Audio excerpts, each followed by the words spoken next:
So it's that time of year when we're all making New Year's resolutions, and I just wanted to talk a little bit about that process because I gave up on it a long time ago. I don't like making New Year's resolutions. They fail too often, and they tend to focus in on specific aspects of your life and sort of make you neglect other aspects of your life that might actually be much more important.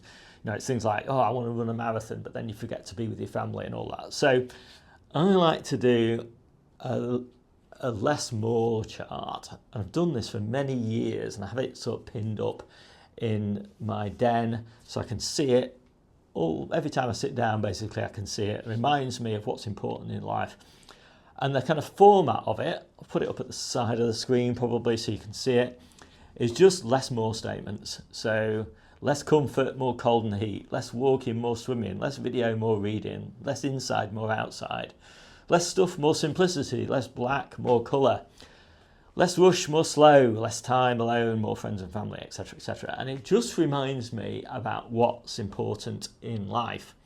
And kind of if you read the right-hand side of it, it kind of is like a summary of all the things that I do to spend my time. So kind of like silence, swimming, reading, spending time outside, living simply, colourful life, living slow, family and friends, creating stuff rather than consuming stuff, stretching and strength exercises, real food, cycling, compassion, meditation, mindfulness, variety, less sort of steady state movement, more plyometrics, paper books, plenty of protein, breathe. So anyway, that's the way I do it. Quick non-gardening related update there. Hope you liked it. My name's Steve. This is the Seaside Kitchen Garden and Allotment channel, and I'll see you soon.